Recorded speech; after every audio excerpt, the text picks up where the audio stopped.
listen to here. My name is Atreyi and I am from Birla Foundation High Secondary School.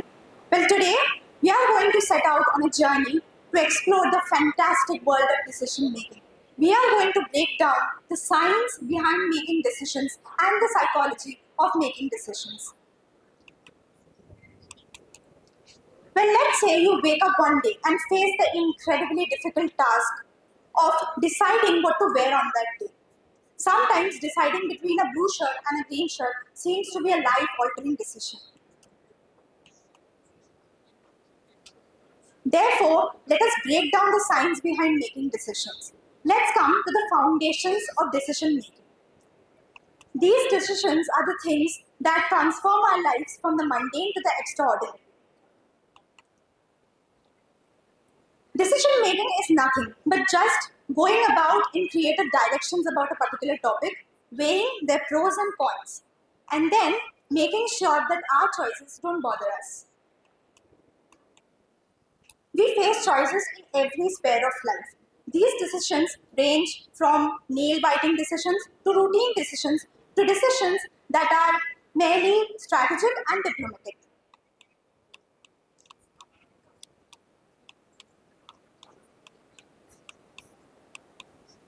Now let's come to the psychological factors influencing decisions. This is the place bias comes to play. What is bias? Bias is nothing but the search for information that supports our preconceived notions, even if those preconceived notions could be as credible as a psychic octopus predicting a World Cup winner. Bias is something that depends upon our memory and our perception of various things. We might sometimes give more importance to things that are kept in our memory. And sometimes biases could be a lifesaver, and sometimes they could ruin our lives overall.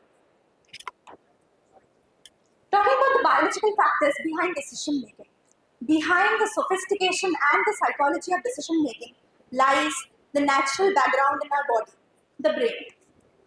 The brain has three important parts that impacts the decision making process. First, we have the prefrontal cortex. This helps us in reasoning, problem solving, etc. Then we have the amygdala. It helps us in times of stress and fear. Then we have the hippocampus. This basically helps to recall our past experiences when we are in the process of making decisions. Let's now understand how hormones affect our decision-making capabilities. There are various hormones in our body that impact this process. We have cortisol, which is the stress hormone. Then we have other hormones like testosterone and oxytocin. Also, we have neurotransmitters in our body, for example, dopamine and serotonin. What they do is impact our mood regulation and impact the processes of decision making.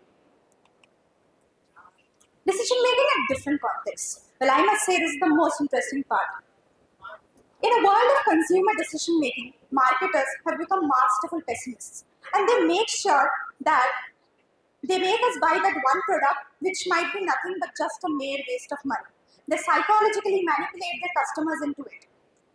They make sure that our shopping carts look like treasure chests filled with guilty pleasures and quick purchases. And they do this with the help of clever packaging and strategic pricing. Then we have the process of decision making in organizations. It is like a corporate chess game. And well, office politics, conflicting priorities shape the process of decision making.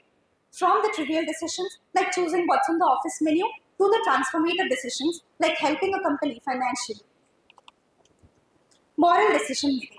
It's not just about what's legal or what's right.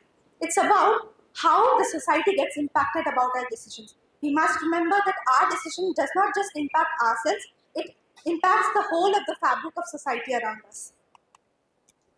Practical activity and implications. Now, what do we actually do to make our decisions better? Mindfulness.